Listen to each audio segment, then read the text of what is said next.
بله گرنگیا یک رئیسی ناو مالا کردی تایبتی لحرما کردستانی باندورا و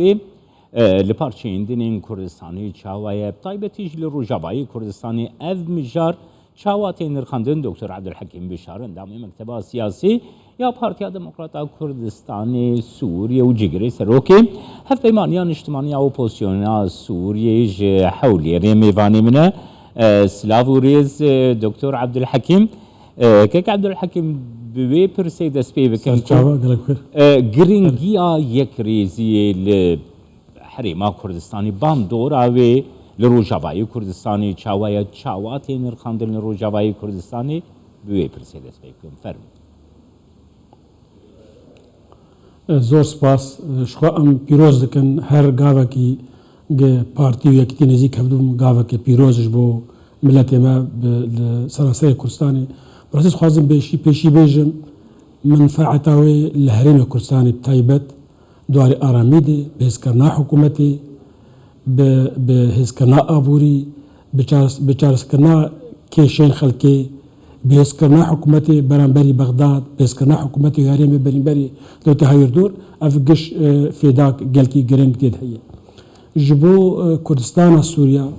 براستی جبو ما کردستان عراقی تایبتی من دیوی هی جبو کردستان سوریا جبر ام پروی یعنی گلکی گریدان عمل گل هرمی خورته تأثیرهای بشکل کی دایرک لکردستان سوریا هی گشبونه که هرمی کردستان سوریا چه بی و ببین نموناک ج ناکوکی نافت افگارا کردی ده ببین نموناک نوای یک رزیا کردا تم خرطبونا كجبو كردا لسراسر كردستاني جبر بمناموناك جيغو تفقارا كردي لسوريا الكردستان سوريا ليفاقارا كش خوش چيكن كاربن قاوكي بيشكتي جبو يك رزي بدن واز بيجمو حردو هيزجي بارتي ويكتي وآلي كاربن كيشين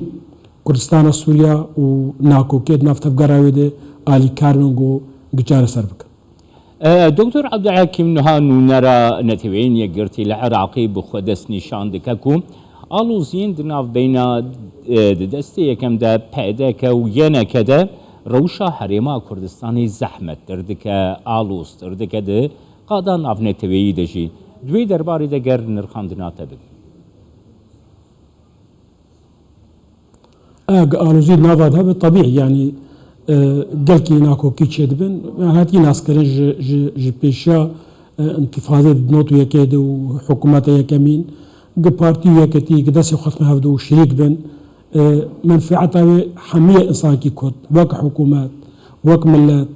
وك خدمات وك هيز خورتر دبن يعني ناكو كي لكردستاني قالكي كيم دبن آرامي بيتر دبن آبوري خورتر دبن كيشين خلقي جاري صدقن خدمات كوزاري بيتر كارن سراس بكن جبروي حكومتك جالكي بهيزي أفاكرين ووكم بيشيج قلت بوهزي كارن بيكرزي تكلي بغداد بكن يخورتم وقت قلت درزي هرم بغداد هر حزبك الحالي خو هر يكرزي هرم بغداد خورتر دبن يكرزي تكلي وقل إيراني خورتر دبن تكلي والقر تركيا خورتر دبن جبروي يكبونا حردو بارتيا أو يكرزي حردو بارتيا براستي تشتكي استراتيجيج بو كردستان عراقي وجبو حملتي كرد دكتور عبد الحكيم نها ستاتويا حريما كردستاني بروسيا بدس قسنا ستاتويا حريما كردستاني ده بارتي ويكيتي بحفو دورة تفجريان بيكريزي اف ستاتو لحريما كردستاني حتى جي بجي كرن يعني ناسان دنه كنافنه توي ورغرت حريما كردستاني ليدوي بروسيا نهاغو درباز بيده قالو چی آلوزی درد کفنه پیش گاواکو یک ریزیا حرما کردستانی بیکنایی هم دقادا بغداد ده هم دقادا نافنتی بید. بري يعني يكجي حكومة ضعيف دبي لا إدارة اللي عمليا دبن وقت إيراتشي دبن لبغداد ضعيفتين خياني كرن يعني برلمانية كردستان عراقي وقتي برلمانية بارتي ويكتي كلا كودوبن بهستر لبغداد وجي برياري ده بيتر جي برياري ده وقتي قبدي دنقابن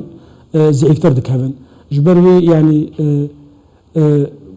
قلا قرنجي دحمق قنا غنفي قنا قلا قرنجي أفيا كرزي بآفاكرين برنجكي فرمي والسر آفا ببي حتى بارتيا نجي هيدي تبلي ببين بارتيا كردستان عراقي تبلي ببين او يكزي بردوام ببي يعني بنجاه كي استراتيجي بيدانين دي بردوام انا ما شودو بكفن نميني داي بظروف هذا يعني تم مصلحه ملتي كل كردستان عراقي و البيشا حتى شي بختك او مصلحه البيشا حتى شي ازبوركم يرنجك استراتيجي وافتمجي يعني نصيحه جانب السروك مسعود برزانيه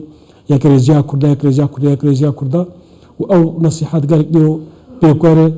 جبر يعني تجربه كردي لحد ذري لفرجي والكردستان سوياجي يا كريزي قوته لمبربر حمك الشيء قلت بشاملتي مو برجلي كامل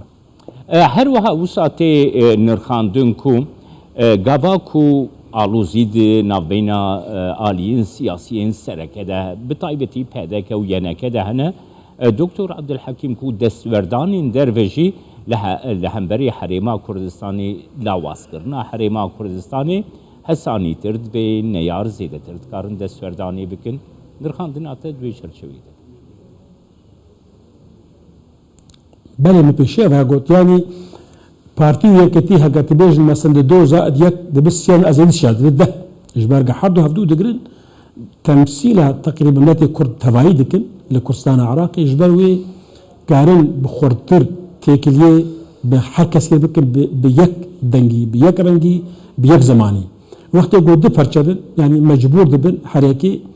بزي الوزيتر تعاملي بهاي دور دكن او هاي دور بتر كان شو تيخوا بيتر درباسكن لسر كردا اللي وقت يقول حد يدبن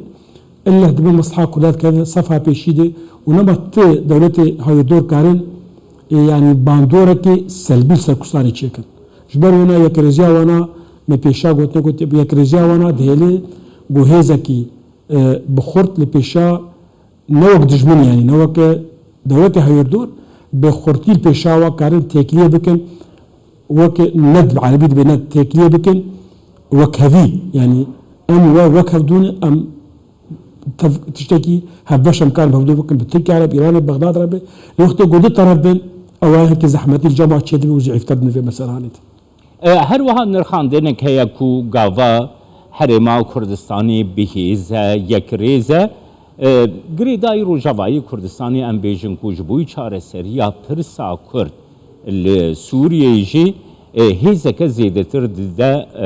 تفگرا سیاسی دوزا رزگاریا روجاوایی کردستانی جی دکتر عبدالحکیم تو چوادی بله درست جبر يعني كردستان سوريا دبي عمق استراتيجي كردستان عراقي ري دو كشا سوريا نما كشا يعني نتوي خلق سوريا تاني يجبر وي بوي هيزك بوي كيشك يعني ناف دولتي وهرمي جبر ونا وقت حردو بارتي يك بنو بيك قوتني جهاز ناف دولتي مزار يك تكلاب حكومة هرمي هان امريكاي بريطانيا اتحاد اوروبي الروسن كارن بيتر برزقيكا كردي ببيشكنن ده مسألة هاني دي وكارب اوبوزيشن اسوير كارن حتى برجيبر كارن تكلي كيبكن سر برجيكا كردي الكسارة سوريا هبونا حدا بهفدوره خرطبونا كي نج فر هريما كسارة سوريا خرطبونا كي جلكي بلند جمرة دكتور عبدالحکیم نها جه صباحی و کردستان بیستو چار رومالکی تایبت جبوی وی پرزگری که کو آماده کری هیا جهمی آلیین کردستانی گود وی رومالی ده بشتاری کرن دیتنی خوش بوی چاره سری آنی زمان هاتن بشتاری وی رومالی ده کرن رولا مدیا ده چاره سری و پرزگری کنده و اف رومالا کردستان بیستو چار دوی درباره ده چواده براستی گرک میدیا جانب پوزیتیف دویدان استنید وی کرزیده بنرخینه بدخیانه کنه جانب پوزیتیف و دوجه جانب نگاتیف ده بسکنه آلی کار به وی دانستندر آلی کار به اف دانستند هر سری و چقاسف منفعه کردستان عراقی و منفعه پرچند کردستانی و بلاد کرد گلکیت دوی تشتکی گلکی بندش بروی دوی میدیا گلکی آلی کار به و بطایبت کردستان 24 او تلفزيونك جو جيب بهوريا ملاتنا وخلق مي ولا جهدار دكن از بيجم قالك رولكي قالكي بوزيت في مسألة بليس سپاسیاتت کم دکتر عبدالحکیم بشار اندام مکتب سیاسی پیدا کسی و جگری سروک هفت پیمانیان اجتماعی و پوزیسیون سوریه کت میوانی